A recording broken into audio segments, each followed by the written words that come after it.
Sedikit demi sedikit aku mampu mengobati luka hatiku akibat perlakuan Mas Yoga. Waktu yang ada kujalani dengan kebahagiaan. Mas Chandra bertindak seakan menggantikan peran Mas Yoga dalam hidupku. Apapun yang aku butuhkan dengan cepat Mas Chandra berikan. Tidak jarang dia yang mencarikan saat aku ngidam sesuatu. Aku merasa sedikit tenang. Aku punya tempat untuk berbagi. Itu semua aku dapatkan dari Mas Chandra. Tiap hari tidak pernah sekalipun dia absen menanyakan keadaanku. Aku merasa bahagia mendapatkan perhatian darinya. Mas, hari ini aku mau periksa kandungan. Kandunganku sudah lebih dari 8 bulan. Aku ingin tahu keadaan calon anakku. Mas Chandra mendengarkan pembicaraanku melalui sambungan telepon. Jam berapa? Apa kamu sudah bikin janji sama dokter? Tanyanya. Sudah, Mas. Nanti jam 11 siang. Mas bisa temenin aku. Aku berharap Mas Chandra bisa menemaniku. Maaf, Riana. Mas ada persidangan jam segitu. Nggak bisa diundur periksanya. Kalau sore Mas bisa. Balasnya. Aku sudah bikin janji, Mas. Ya sudah, kalau gitu aku pergi sendiri saja, ucapku. Maafin Mas, ya, nanti sore Mas main ke rumah deh, bujuknya. Baiklah, ku tutup panggilan telepon itu. Sebenarnya aku merasa dada sedikit sesak. Susah buat bernafas. Apa ini karena kandunganku yang sudah semakin membesar ya? Aku berkemas hendak ke rumah sakit tempat aku akan periksa kandungan. Sepertinya aku harus pergi sendiri. Tak ada seorang pun yang bisa aku ajak. Aku menghela nafas berat. Ingin rasanya didampingi oleh seorang suami saat-saat seperti ini. Aku sering iri melihat pasien lain yang akan periksa kandungan selalu bersama dengan pasangannya. Aku melajukan kendaraan di antara padatnya jalanan kota. Setelah sampai di rumah sakit, dengan cepat aku berjalan menuju ruang periksa kandungan. Saat itu, aku mendengar jeritan seorang perempuan yang mengaduh kesakitan. Mataku menyipit melihat ke arah sumber suara. Rasanya suara itu tidak asing bagiku. Aku mengenali suara perempuan itu.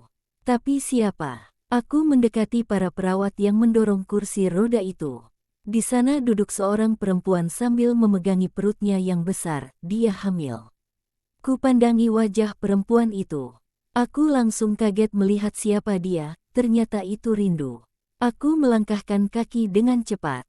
Mengikuti arah tujuan para perawat itu membawa Rindu. Mereka berhenti di depan kamar operasi. Apa Rindu akan segera melahirkan? Cepat-cepat aku menghampiri Rindu. Aku heran kenapa tidak ada seorang pun yang mendampingi dia. Kemana laki-laki itu? Ayah dari anak yang sedang Rindu kandung. Rindu, panggilku seketika. Dia menoleh lalu menatapku dengan wajah yang sangat pucat. Dia seperti menahan sakit. Mbak Riana, panggilnya dengan suara berat. Kamu kenapa? Apa kamu akan melahirkan? Tanyaku dengan cemas. Iya, Mbak. Sejak semalam aku menahan sakit. Tidak ada seorang pun yang menolongku. Dengan susah payah aku datang ke rumah sakit ini. Ucapnya dengan suara bergetar. Di mana laki-laki itu? Di mana dia? Aku menanyakan Sakti. Laki-laki yang selama ini selalu menemani dia. Dia meninggalkan aku, Mbak. Dia kabur membawa semua uangku. Dia tidak mau bertanggung jawab padaku.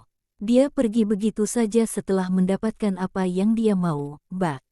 Suaranya semakin parau. Isak tangisnya terdengar jelas. Dibarengi dengan rasa sakit akan melahirkan. Astagfirullah, yang sabar Rindu. Kamu tenang ya. Sekarang kamu fokus dulu untuk kelahiran anakmu. Ujarku padanya. Suster, apa Rindu ini akan melahirkan dengan cara sesar? Tidak bisakah normal? Tanyaku pada suster yang akan mendorong kursi roda Rindu memasuki ruang operasi.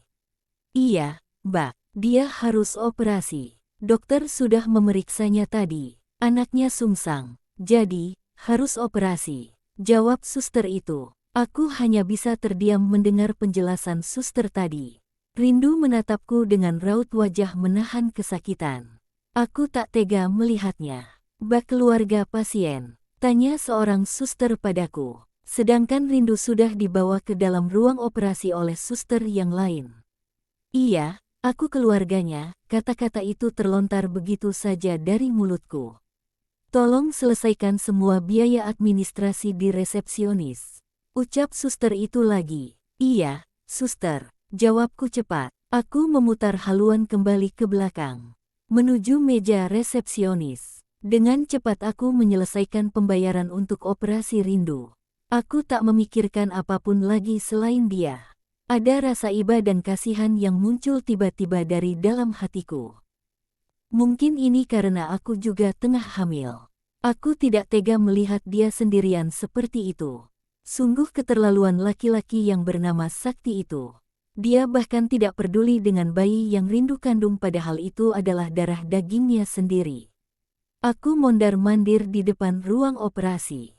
Aku sangat khawatir dengan keadaan perempuan itu. Tadi dia terlihat sudah sangat kesakitan. Aku berdoa semoga dia dan anaknya selamat. Tiba-tiba handphoneku berdering, dengan cepat aku meraihnya dari dalam tas. Ternyata telepon dari Mas Chandra. Aku segera menjawab panggilannya.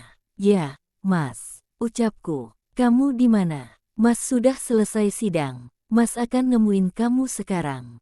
Sudah jadi periksa kandungannya? Tanyanya langsung. Belum, Mas. Tapi aku sudah di rumah sakit sekarang.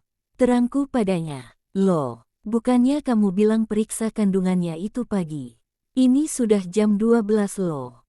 Tanyanya khawatir. Aku bertemu Rindu, Mas. Dia sedang di dalam ruangan operasi.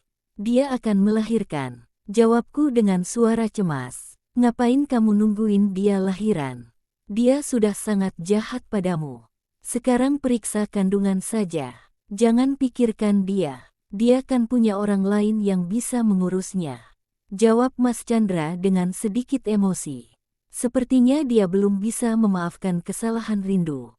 Kasihan, Mas. Dia tidak punya siapa-siapa. Ayah dari bayi yang dia kandung sudah pergi meninggalkannya. Gara-gara Rindu tidak punya uang lagi. Jawabku. Mas terkadang heran sama kamu. Masih juga bersikap baik pada orang yang telah jahat padamu. Sudahlah sekarang Mas akan menyusulmu ke sana. Mas temenin kamu periksa kandungan, ucapnya. Baiklah, aku tunggu Mas di sini. Tutupku. Aku menyimpan kembali handphone ke dalam tas yang aku bawa. Sudah lama semenjak Rindu memasuki ruang operasi. Kenapa belum selesai juga operasinya? Tiba-tiba aku mendengar tangis bayi. Alhamdulillah, itu berarti Rindu telah melahirkan anaknya. Aku berdoa semoga semuanya baik-baik saja. Beberapa saat kemudian, keluar seorang suster membawa bayi yang Rindu lahirkan. Suster, apa semuanya baik-baik saja? Tanyaku sambil melihat bayi yang dia bawa. Bayi itu terlihat cukup berisi. Dia menutup matanya. Hanya bibirnya yang terlihat bergerak-gerak. Aku langsung jatuh hati melihatnya. Dia sangat manis. Pasien sedang dijahit. Sebentar lagi akan selesai. Jawabnya hendak membawa bayi itu pergi. Bayi itu laki-laki atau perempuan, suster? Tanyaku penasaran. Laki-laki, ucapnya sambil berlalu meninggalkanku. Dia membawa bayi itu ke ruangan lain untuk mendapatkan perawatan lanjutan. Aku tersenyum kecil mendengar jawaban suster itu. Sekarang aku hanya tinggal untuk memastikan keadaan Rindu. Aku berharap dia tidak kenapa-kenapa. Riana, panggil Mas Chandra padaku. Aku langsung tersenyum melihat kedatangannya. Mas, anak Rindu sudah lahir. Bayinya laki-laki, ucapku dengan senyum mengembang di wajahku. Baguslah, sekarang keadaan Rindu bagaimana? Tanyanya sambil mendekatiku. Dia masih di dalam ruang operasi. Masih dijahit, kata suster tadi, jawabku sambil memandangi pintu ruang operasi. Ya sudah, sekarang ayo periksa kandunganmu dulu. Ajaknya padaku. Nanti saja Mas, aku ingin memastikan keadaan Rindu dulu. Aku tak bergeming mendengar ajakan Mas Chandra. Mas Chandra menghela nafas berat. Dia tahu aku tak bisa dia paksa. Dengan tetap menatapku dia duduk di kursi tunggu rumah sakit. Kamu ini terlalu memikirkan orang lain, itu makanya kamu dengan mudah dibohongi. Ucap Mas Chandra. Aku ikutan duduk di samping Mas Chandra. Aku hanya kasihan padanya, Mas. Nggak tega aja lihat dia sendirian seperti itu, balasku. Ya sudah, nanti setelah dia keluar dari ruang operasi kita akan periksa kandunganmu. Jawab Mas Chandra. Aku hanya mengangguk mendengar ucapannya. Kami lalu duduk di sana menunggu Rindu siap dijahit. Tak lama, keluar beberapa orang suster membawa Rindu menggunakan brangkar dorong. Aku langsung berdiri, begitupun dengan Mas Chandra. Dengan cepat aku mengikuti arah tujuan suster itu. Dia tidak apa-apa kan, Sus? Tanyaku pada suster yang mendorong brangkar dorong itu. Dia belum sadarkan diri. Kita akan tahu keadaannya setelah dia sadar nanti. Jawab suster itu. Aku melihat keadaan Rindu. Matanya tertutup rapat. Aku sangat khawatir padanya. Aku berhenti di depan sebuah ruangan perawatan. Mereka membawa Rindu memasukinya. Maaf, kalian tidak bisa memasuki ruangan ini. Kami harus memeriksa keadaan pasien. Ucap suster itu lagi. Aku hanya mampu melihat Rindu yang terlihat tak sadarkan diri itu memasuki ruangan perawatan itu. Ayo, dia sudah dalam pengawasan suster. Sekarang kamu yang harus diperiksa. Ucap Mas Chandra menarik lenganku meninggalkan ruang perawatan itu.